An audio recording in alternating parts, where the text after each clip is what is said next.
Welcome to another segment of the program, and That's the Way It Was, sponsored by the Plymouth Historical Society as part of our Susquehanna Centennial Celebration. I'm Jim Stallman, president of the Historical Society here in Plymouth, and our guest for this segment of the show will be Bob Chiples from the Dairy State Bank. Bob, welcome. That's correct. Thank you, Jim. Glad to be here. Sure. I thought it'd be interesting to discuss some of the banking trends and events here in Plymouth from a number of years ago. And as I understand it, you came to town about 1960. 1960. And where did you come from, Bob? I came over from Ripon, Wisconsin. Previous to that, I just finished school. The service interrupted my education. Okay. So when the Korean War was over, I had a discharge, and I finished my school at Marquette, and I found work in Ripon, and I moved into Ripon in March of '57, and I came over to Plymouth in August of '60. Okay, great. Now you have been with the Dairy State Bank since that time. That's here correct. In Plymouth, It'll be 38 years and right. the 1st of August that I've been in Plymouth. The Dairy State Bank is celebrating its 50th anniversary this year. That's correct. And one of the neat things that you folks have done for the community is you produced a calendar here, limited edition, with a number of historic photos in it. And you have given that to your customers or made it available to the community. And I think that's a great thing for the bank to do. I think that saves a lot of the older photos, keeps them from being lost. The other thing that you're doing, the bank is doing now, is that you're having an article written per week for each of the week's 52 articles in the review. Correct. And that, when we're finished, we'll pretty much have a history of the history of Plymouth. And I want to thank the bank and you for being part of that program, because I think it's going to be very, very meaningful to people in the future to have these kind of documentation sources at our hand. That calendar has brought a lot of attention, and even some of the younger, when they see that their families were involved, I think you'll find those calendars are probably almost over the entire country. Oh, really? Okay. Actually, and we are proud of that calendar. Right. Now, where did the Dairy State Bank start business? We started across the street from which is now 52 Stafford in January 25th of 1948. Okay. It has its very unusual beginning, because at that particular time, it didn't require the capital that it does today. Okay. They instigated that bank with $125,000 in capital, of which 100 was surplus, or 100 was capital and 25 was surplus. The gentleman that was instrumental in starting that bank was the late Bill Mooney's Uncle George. Okay. He was very active in the Wisconsin Cheese Exchange. Okay. And that was in the same building at that point. At that particular time, that's right. And every Friday they came to town and they established the price of cheese. And of course, Kraft has been the big entree into the cheese market. And they were in there until 1953. Then they left town and they went up to Green Bay. Okay. Now, how long were you in that building before you moved? They were in that building until 1953. 1953, they moved into the present location of which is now our downtown branch. Okay. And that was the Tim building, Jim. That was the Tim building. Yes. And the Houstons and Tim built the building, a partnership in the mid-1890s. And this would be a photo of that building taken, we believe, from a glass negative of about 1918. It's a picture that we've seen quite a bit, but it's a very classic building.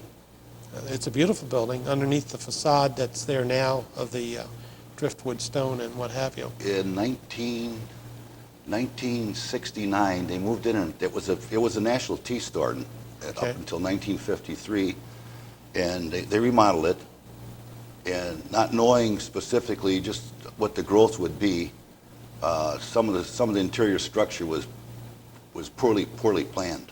Mm-hmm. So we decided in 1969 that it was time to do a little renovating, and despite the fact that historically it is a gorgeous building, we covered it up a bit. That's right. Which what it amounts to right today.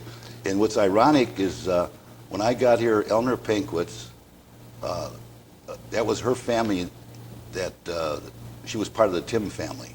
Mm-hmm. And her sister was the wife of Glenn Zimmerman, our chief of police in town when I got here in 1960. Okay. So underneath the facade there today, some of these It's details just are still exactly there. what you see right there, Jim. Okay. Exactly. We and look of course, forward when you look to the exterior here, this behind here, this was all cleaned out. Right. Okay. And furthermore, there was another home there, which is now a parking lot. Mm-hmm. That too was cleaned out. And that home there was moved to on Division Street. A gentleman by the name of Lynn Fullweiler bought that home, and he moved it on Division Street. So that gave us a little bit more room for parking. But basically, that's and to the east was when I got here was a Sternberg clothing store. Okay. That got raised, and we opened it up so we could get traffic through. That's where your drive-in is now correct. off that. Okay. Great. When you came here, what were the interest rates like in 1960? Oh, What was the passbook right. savings Oh, you're account? talking basically the passbook rate was 1%. 1%. And the CD rate was 2%, and people didn't realize what a certificate of deposit was. So interest wasn't really a big factor. The lending rates were in the vicinity of 5 to 6% on real estate, probably 6 to 7% on commercial chattels. Automobile loans were probably in the area of a bit more, maybe 6.5%, 7%. Why was the bank formed? Pardon? Why did they form the bank? Was there a lack of banking here in town? Right. Or In fact, up until they chartered that bank in '48, there was only one facility in town. That was a Citizens Bank, which was a branch of Sheboygan. Okay. So they only had one banking facility at that time, and that's we're located where now the Norwest is. right now it's vacant now, but that's where they were. They haven't moved too much. The building was there. They did put in a drive-in facility. They bought some property to the east, and it was basically the fact that it was only one banking facility. Okay. These fellows that started our bank were very ambitious. The basic problem that they had, nobody knew banking. So up until, I would say, 1956, when Lloyd Fox got here, that's when we finally Started to get a could staff. get some growth in what happened. They had some good people on the staff, but there was no experience behind them. Okay. Where was the major source of business? Was it making home loans? At that particular time, sure. And of course, when you're talking '48, a lot of the boys were coming out of the service. There was quite a bit of VA lending going on too for real estate. And was Derry State Bank a VA lender? VA, we were a VA lender. And That's correct. FHA and VA? And FHA. Oh, yeah. That's correct. Okay, great. As I look around and look at industries that were here in the 50s and 60s and even earlier, where did the capital come for those industries, for the cheese industry, for example? Was that through local banking, or was that from Sheboygan Bank or Milwaukee Banks? No, Or? you mean as far as the cheese goes, Jim? Yeah, sure, the cheese. Kraft was real big until about '58, and then they left and they went to Green Bay, which hurt the community. But it was at that particular time, and you look at it today, which it's a different situation, is there was a little cheese factory in every four corners in the county. And of course, being a dairy, with all the dairy farmers around here, it more or less lent itself to what we considered then was a cheese capital of the world, which in fact is no longer the case because there's more diversification of industry. Of industry, yeah. So when we moved away from strictly from cheese net, there was some economically there was some setbacks until they started diversifying. And I would say that we've been very, very fortunate that we've got a diversification of industry right now. Of industry here in Plymouth. That's correct. Seems to me that's a tremendous it strength is. that a lot of people do not And we've appreciate. got, I don't have all the details on the Industrial Development Corporation, which I was a part of when he initiated it, but we've got a number of I would say between 50 and 65, 70 employees. And you've got a typical situation whereby it is a good situation. That in fact, if somebody were to leave, and if they leave with 65 or 70 employees, it's not like they leave with 600 or 700. Yes, yes. So it's been pretty good to us. But the cheese industries, where did they obtain their financing? Was it not local banks? No, it got, How was when that you done? talk, when we talk about these national chains, Jim, you're talking about credits that are beyond what a community bank can economically handle. Okay. So most of them were, see, like Borden's, which is no longer Borden's, at that time was Lakeshire and Marty, and they were of such size that it was very difficult, particularly for a community bank to finance that particular operation. You look for industries that are more within your economically lines and where your legal loan limits can support these people. Are you chartered by the state or by the federal government? We are state. You're state Yeah, chartered. there are times when you say state, federal, whatever, you ask why a state bank, there are certain periods of time whereby it's easier to charter a state bank than it would be a federal bank or a national bank. And there may be particular times when it's more difficult to get a state bank, so you go to a federal bank or a national bank. But we are a state bank. Right, okay. Let me come back to the buildings. You recall the other tenants in that building when you first came to town that was in the... Sure. Jim, when I got there, Dr. Miller was upstairs, and we had a few apartments up there, and that was basically the status of the upper staff. On the eastern portion of that building, which was divided by a wall, Jim Hughes and Gib Gaynor were the attorneys on the east side. So they just moved across the street then, basically. So then we moved aside. When we decided we had to expand, Jim and Gib went across the street. Okay. And that was the old, it was a Badger, it was a paint store before then. So that's what Jim and Gib remodeled that building. They moved across the street. Right. Today, as you're diversifying, you're reaching out to small businesses more so than what you did 30 or 40 years ago. Oh, sure. Plus the fact is we've got more capital. Okay. So our legal loan limit is by far greater. In fact, when I got here in 1960, our legal loan limit was about $35,000. Today, it's about $1.2 million. Wow. So we have a little bit better increase there. Huh? Yeah, we have a little bit better opportunity. There's been a little growth. If you wanted to charter a state bank today, you were talking about theory was started with $125,000. What would that requirement be today? Today it would be somewhere between 5 and 7 million. Yeah. It's in that particular area there wasn't too much bank movement at the time, so nobody got too excited, and of course inflation was practically non-existent. Right. And 125 opened up that bank. Today it would be between 5 and 7.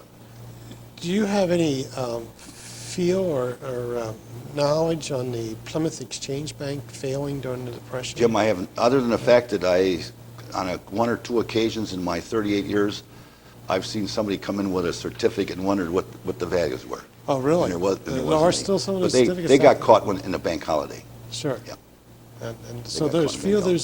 Yeah. banking certificates out there yet, huh? And then, of course, I don't know, I can't, from the bank holidays till the time I got here, there was a void as far as I'm concerned.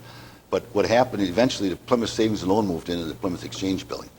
Jim, I don't know if you realize, if you were here when the Plymouth Savings Loan was in there. No. And then of course, Sheboygan bought them. Okay. United bought them out, and then they moved into the building right. where they're at up until now. It's the M&I building. So we must have gone from, in this community, from the 1930 thereabout when the Exchange Bank closed until you started. Until 48, there was only one banking facility. It was a branch. In town. It was a branch. So there was no competition. It was None take it or leave it. None at all. That's correct. And that's the way it was. And I believe that's probably why these gentlemen felt that way too. Yeah. Probably they had got gored a little bit. Somewhere along the line, somebody may have gotten turned down in a loan or whatever, and they said, enough of this. Right.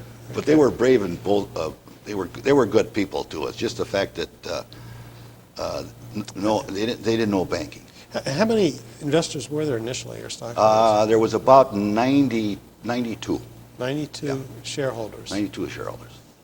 And there was a minimum requirement of investing Yeah, there? they opened it, I believe that the shares were somewhere in the area of about $175 a share. And you know, $175 in 1948 was a lot of money. It was, and it was, and they were all smaller. They were all smaller blocks, 1 and 2, because they, Sure. you know, there's a little skepticism in somebody Sure. wanting to start something new, Well, I think particularly in that- a conservative community like this. Yeah, and you know, the Depression was still very fresh in their That's right. minds. I mean, most of them had gone through a very difficult time, where their parents had, That's and right. they didn't want to put all the eggs in one basket. How many of those shareholders are still there today? Today, Yeah, the we've initial got, shareholders. Do you have any charter shareholders? We've got, oh yes, we've got some Okay. from day one, sure. Okay. And of course, there's not much activity.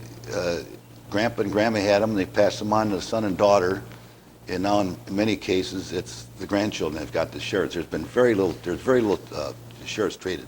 Right. During this period, there must have been, with the lack of banking, or lack of more than one bank, there must have been a lot of personal holdings. I guess, I don't know if the right phrase is land contracts, or taking money back, or holding. The merchants must have done a little of that, because in the earlier segment, talking with Wayne Capelli, they mentioned that they had their own accounts where they would hold. Oh, sure, it was. Finance. Sure, it was. In fact, banking and borrowing at one particular time, particularly after the Second World War, the loan-to-deposit ratio was less than 20%. Today, it's in the area of about 75%. So, you know, years ago, if you went to the bank and borrow money, it was little. It was hard to do. It was hard to do. Right. And then you had to do your So they had to do, appraisals. sure, they had to do their own. And everybody a lot had of to the feel merchants very- did their own financing. Yeah, and you had to feel very comfortable with the families. Right. And that's interesting approach. Do you recall, as you came here, the Friday nights in town, or the Saturday nights? Oh, the Friday nights in town, the mention that a downtown little was, bit, see what happened. downtown, it was, Adams was across the street, and there was Johnsonville Meats, and Bob's IGA, and of course, the hours were 9 to 8, and at 8 o'clock, they were still standing outside the front door in the lobby. It was, the activity downtown was just super. And of course, we had nothing to the east of town either, Yeah, right. east or west. It was really, Friday night was a big night. And when did you start to see that change? Is there something that occurred that just sort of flipped that over, or is Well, it very Jim, you know, gradual? that's a good question. You know, sincerely, I can't answer that. But it's here. The downtown, as I view it, has sort of shifted gradually from a retail center to a service center, where we have the insurance offices and photography shops and the services more than just plain retailing. Do you sense that You know, too? Parking created a little bit of a problem for us, too. I think if you look back, when they say Mill Street, it should have been Main Street. I think our Main Street should have been Main Street rather than Mill Street, because, you know, the river stops a lot of us, and parking was a big problem. Of course, you know, and then we had the department store, too, up until about, what, 1981, 82? Sure. That took its toll. On the light people wanting department store. on people wanting to come downtown. That's right. Right. And then, was it in the 60s that where the parking lot now is behind where you started, the Barker Lumber Company was in there. That's and that right. was removed in the early 60s, I believe, and that created Right, and more in, parking. in '65, they built the ramp. That was Lies, and it was the Citizens Bank, and a Citizens Bank at that particular time. And that was probably in Foley Steiner Hardware, which is now Ace Hardware. Where- That seemed to be the big project downtown, because there was parking there. But other than that, we had a difficult time.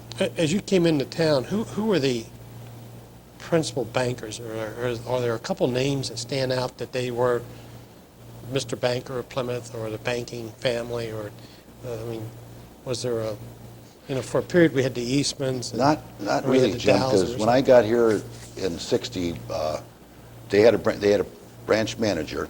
Okay. Mel Frederick was a branch manager, and of course Lloyd Fox was our CEO at that particular time. But previous to that, none that I can recall. Okay. At one time, the banking industry here was started by the Dow family from Massachusetts, and that was the State Bank of Plymouth, which eventually became the Citizens Bank, and so that was. And then we went into the Eastman period. Yeah, that was a little bit before my time. For your time, yeah. Before my time, but I have to. Normally in a community, there's always a family or so that's associated with banking in a small But you know town. what? The fact that it was a branch, Jim, created a little different situation. Yeah. You know, if it was a community bank or locally owned, Yes. you got a little different situation because it was branch managers basically all the way, Right. which makes a big difference in Right. the family-owned bank or what have you. You've now, in the last couple of years, moved to Eastern Avenue, and you're finding that location to be to fit into your overall plans. Oh, sure. For It businesses and is so super. forth. And of course, we got ample parking, which makes a big difference. Do you want to comment on what you think will happen to the branch downtown, long range? Do you see that? Downtown, I think the downtown is probably about as good as it's going to get. I don't think it's going to get any worse. We've got some offices, and I think that downtown advancement or whatever, they've done a real fine job on keeping the downtown wild. Right. And of course, your contribution has been felt too. Well, we're enjoying it. That's right. But you don't see any demolition I plans for I would hope not. for this In beautiful fact- building here. In fact, come probably the first of the year, we'll be the only financial institution downtown. Oh, that's right. Okay. M&I's moving out. They're moving out. They bought our building, our branch building out. The branch building on Yeah. the north side, okay. Well, that's, So everybody, so you'll be the only one downtown. I, Well, I think it's very much needed for the yeah, for yes, the definitely. businesses. There's, we're all, I often have used the expression, I've been banking for 41 years. I've seen a lot of change, and I've fought every one of them. And you're still surviving. We still survive. Okay. We're now completing this segment of the show titled That's the Way It Was. And I want to thank our guest, Bob Chiples from the Dairy State Bank, for being our guest this segment. And we would ask that you stay tuned. There'll be other segments of the show with different speakers and different topics at a later date. So I am Jim Stallman with the Plymouth Historical Society, thanking you for joining us. And thank you very much, Bob, for being our guest today. Thank you, Jim, for my being here.